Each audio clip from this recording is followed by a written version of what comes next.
Big trade in the NFL, new quarterback in Jacksonville, and much more to get to on a very packed fantasy football today. Here's what we got coming up for you in the next 60 minutes. We're going to break down the big trade of Sony Michel going to the Los Angeles Rams, tell you about the new starting quarterback for the Jaguars. Is it Trevor Lawrence or is it Gardner Minshew? Lots of injuries to get through. Julio Jones, Will Fuller, Stephon Diggs, lots of guys trending in the right direction. Give you some breakouts for 2021. Go over some ranking discrepancies at a variety of positions. And of course, we'll answer all of your questions. Keep them coming to us on Twitter using the hashtag AskFFT.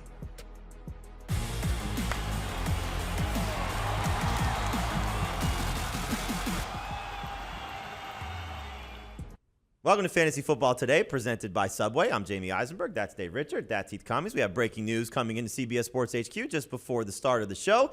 The Jaguars have named their starting quarterback, and Heath, it is not your guy. Trevor Lawrence is going to start for the Jaguars week 1 against the Houston Texans. No surprise there, although Urban Meyer and the Jaguars dragging this out a little bit, saying there was a quarterback competition between Gardner Minshew and Trevor Lawrence, who was the number 1 overall pick in the NFL draft. So thankfully, the Jaguars have come to their senses and has named Trevor Lawrence the week 1 starter. How does that make you feel, Heath? Well, I mean, it should make Pete Prisco happy. So at least that part's over with. I do think it kind of exposes the flaw in what Urban Meyer was saying. We've got to make sure he's ready. We've got to make sure the offensive line can protect him. We've seen proof of neither of those things, but he was always going to be the starting quarterback in week 1. All right, so he's going to be the starter for Jacksonville. Hopefully this lends to a better season for Trevor Lawrence and the Jaguars and everything that they went through last year. But Davis, fantasy value, what does this mean for Trevor Lawrence? Is he a guy you're drafting as a starter? Is he a guy you're drafting as a high-end backup? How are you viewing Lawrence this year? I'm not even sure if he's that high-end of a backup. He's someone that I might take a chance on with one of my last 3 picks if I wanted to carry 2 quarterbacks, or if the quarterback that I took early on, like a Jalen Hurts, somebody that I wasn't 100% locked in on, and I just needed a second guy. He'd be in that range. I used to like him ahead of Trey Lance. I used to like him ahead of Justin Fields. Not anymore. I'm willing to wait for those quarterbacks to start and play well and put up big stats than go with Trevor Lawrence, who just hasn't looked great. And I mostly agree. I've still got Lawrence ahead of him, though, because the one problem is Trevor Lawrence gets the Houston Texans in week 1. Yep. And he could play against Houston, throw for 300 yards and 3 touchdowns and still not make that much progress.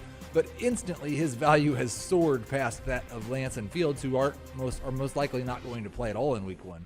So I still have him in this range, 14, 15.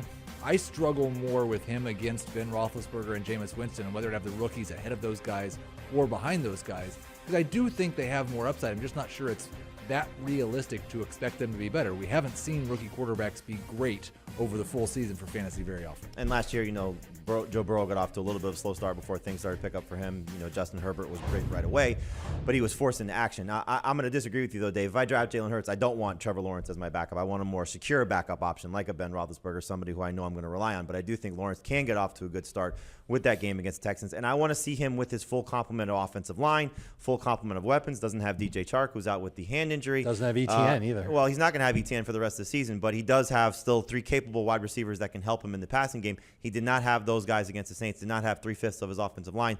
Hopefully those things will make Trevor Lawrence better. So I'm going to give him the benefit of the doubt, still take him over Fields, over Lance, because he will play from week 1. Do you want a sports network that delivers everything that matters about the game? The highlights, the picks, the instant analysis, no yelling, no fake debates, no politics. Hit the subscribe button and never miss a moment.